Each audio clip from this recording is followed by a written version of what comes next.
page turners, welcome back to the channel. I'm Matthew, the man with a hat who reads. And you know what this hat means? It's book haul time! Book hauls, as I've said many times before here, they're my favorite videos to watch. I love seeing what everybody's recently added to their collections, what they're excited about. And they're my favorite videos to make because I love showing off what I have recently acquired. And this is the book haul for March and April 2026.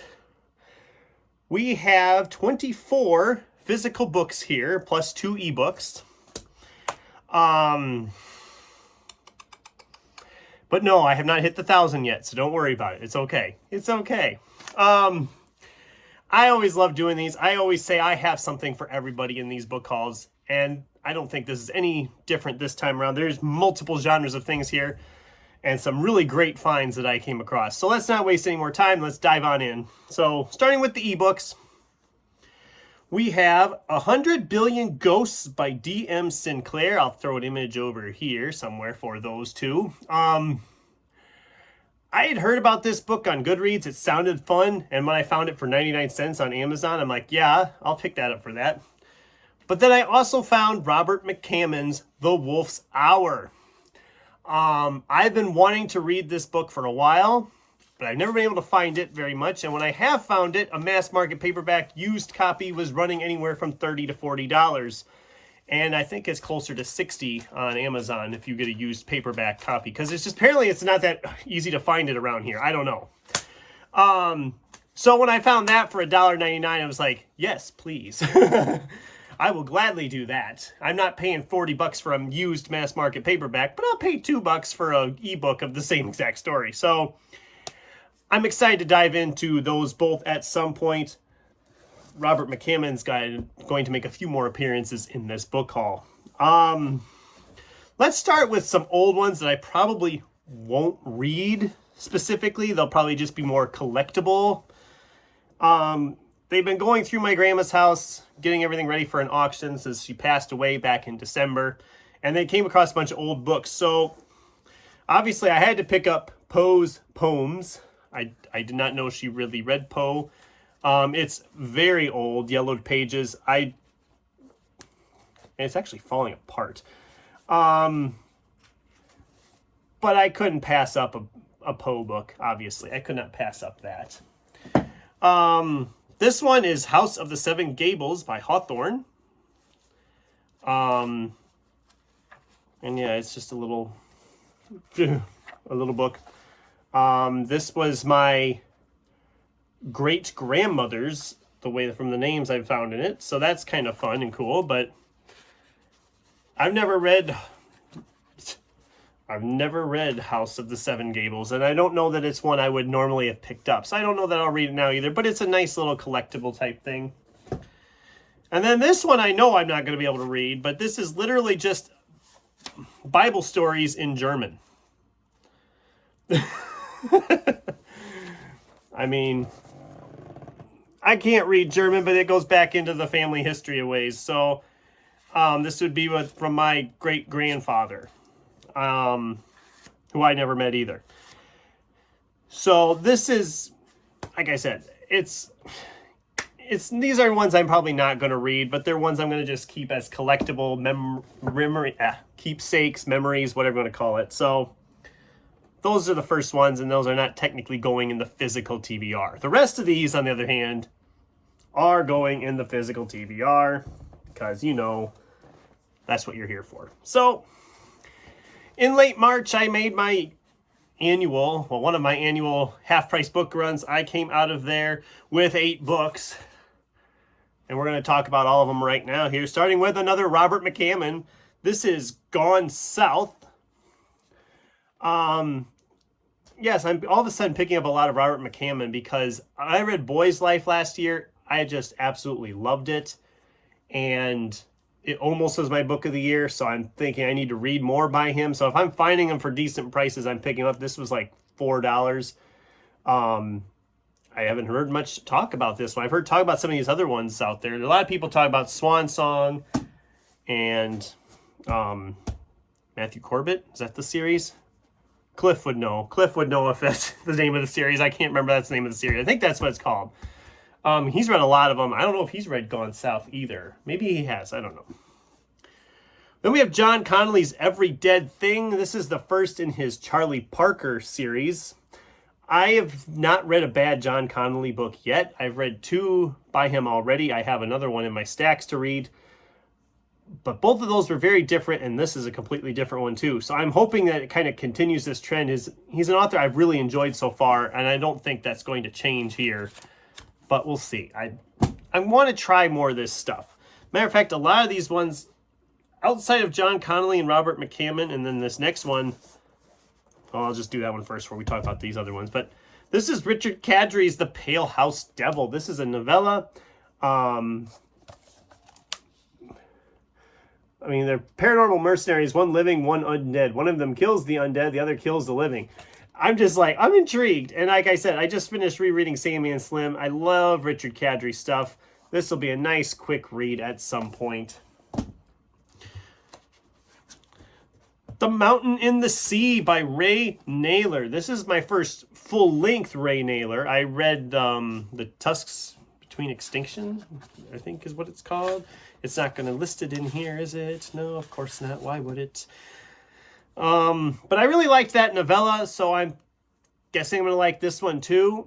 The cover is gorgeous. It's got like the sprayed edges a little bit, so I don't know when I'll get to this one. This is one that, knowing me, will sit here for a while, and then I'll finally read it and be like, why did I wait so long with this book? But these last 4 are all authors I haven't read before, but a couple of these sounded really interesting. First off, Hard Case Crime. You know, if I can find them cheap enough, I'm going to. This is Fast Charlie, now a major motion picture starring Pierce Brosnan and James Caan. Victor Gischler. Again, it's Hard Case Crime. If I find a Hard Case Crime and it sounds intriguing to me, I usually pick it up. I like the Hard Case Crime stuff. They look good on the shelf. We have William Alexander's Sunward. This is a fairly short novel too. I don't even remember where I heard about this one. I recently heard about it and I thought, oh, that sounds good. And then I found it when I went to the bookstore, so that was kind of cool.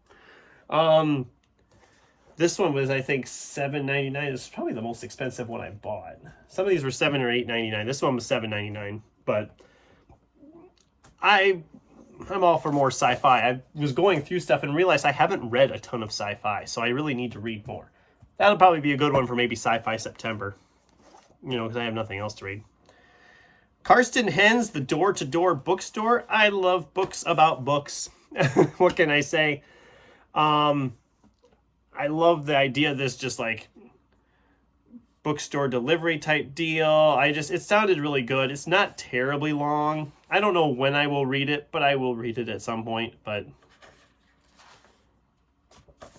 this last one, I never heard of the author, but I found it. It says a metaphysical science fiction slasher that doesn't scrimp on the gore. This is Standalone by Paul Michael Anderson. I love this cover. This is such a fun cover, but they are killers, they are monsters, they are evil. They stalk through summer camps, abandoned hospitals, rundown schools, and isolated houses, hunting anyone foolish enough to visit these places, leaving behind carnage, terror, death, and destruction. Sometimes there are survivors, always there is blood. And they do it to protect and preserve all of existence across the multiverse. Doesn't that just sound absolutely bonkers? You know me, I love a bonkers read, so this will be a fun one to read. It's not terribly long. Just under 200? Just under 200 pages. Looks like they've written a bunch from this publisher. I've never heard of the Perpetual Motion Machine. Perpetual Motion Machine Publishing. Anybody know them?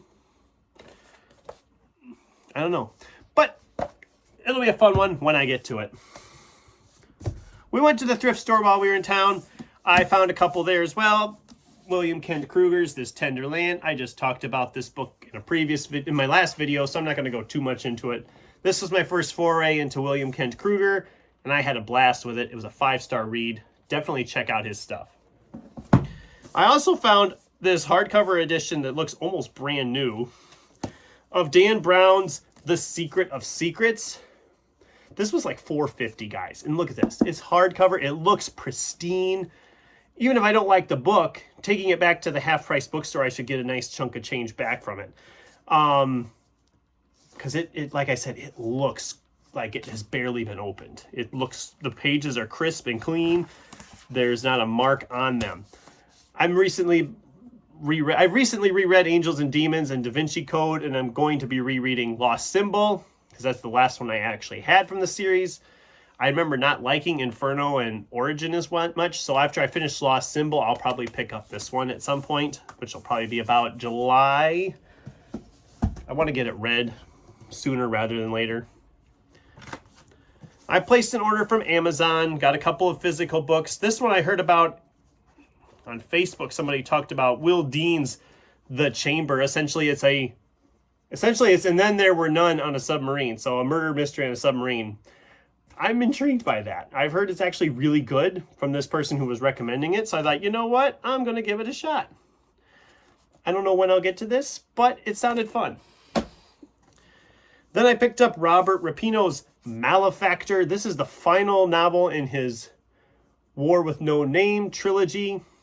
Well, trilogy plus a novella that was in the middle there. But I read the first book and I absolutely loved it. I kind of described it as Animal Farm meets The Stand. One of the first books I finished after I started my channel. So that's kind of fun. But I haven't read the second book yet because I wanted to wait till I had the third book. Now that I have the third book, I'm going to reread the first book, then read books 2 and 3 right behind it, and really finally finish this series and see if it... Hopefully the first book wasn't the best and the second and third one are awful. Well, we can hope, right? All right. So then at the end of April, girlfriend and I took a road trip, day trip, whatever you want to call it. We went to this big antique mall I frequented before. I found 3 books there as well. I think these were like $3.99 a piece, if I remember right. So we have some sci-fi ones here. We have James P. Hogan's Star Child. This is a very interesting cover from Baen. I swear I've read James P. Hogan before, but I haven't figured out yet what I read by him, so I have to actually do some reading into that and figure that out. But it sounded interesting. And like I said, I need to read more sci-fi, which is why I also picked up Walter John Williams' Voice of the Whirlwind. Again, look at these nice old covers. These are just awesome. Don't know when I will get to those, but I will get to them at some point. And then in one of the upstairs rooms, there's like just walls and walls of books. I should do a video there at some point if I'm there. But I found another Robert McCammon. This one is a short story collection called Blue World. And again, look at that cover. That is awesome. So yeah, I'm going to be reading some Robert McCammon here in the near future. Because I have like 3 of them now I can read. So that's cool. On our way back, we stopped at BAM. I found one in the bargain corner. I have read Owen King's previous 2 books. One of them I thought I kind of enjoyed. The other one I was with his dad, and I absolutely did not like it. So we're going to try him again with The Curator. I think Sin read this book, actually. So, Sin, are you watching? What did you think of this? I can't remember. I think you liked it, but I don't remember exactly. So, I do want to give him another shot and see how it goes. I also picked up Strange Pictures by Uketsu. I liked Strange Houses when I read it, so obviously I'm going to pick up the rest by this author as well. I do want to get this one read at some point this year too, but we will see what happens. And then at the thrift store in that town too, I found Charlie Houston's Caught Stealing. I kind of wanted to read this. It rang up for $2, so I thought for $2, okay, I'll do it. I'm going to take a chance on that one. And then technically I got these last 3 in May, but I want to talk about them now because I know the May-June book haul is going to be big anyway because my birthday's in June and it always makes for a huge book haul. And I don't want these sitting around that long. But these are William Kent Kruger books from the... Again, I talked about these recently, so I'm not going to spend a lot of time because I kind of talked about them in my last video. But we have The River We Remember, The Devil's Bed, and Iron Lake. And yes, they're all signed and personalized. I talked about that in last week's video as well when I talked about going there and listening to him speak and getting these books signed. So there you have it, guys. A massive book haul once again. Now I get the fun job of figuring out where I'm going to put all these books until I read them. So that's always a fun job. But I'd love to hear from you guys. Have you read any of these? Do any of these sound good to you? The people I called out, have you read the ones I called out about, and what did you think of them? I'd love to hear from you in the comments down below. Thanks for watching, and until next time, keep turning pages.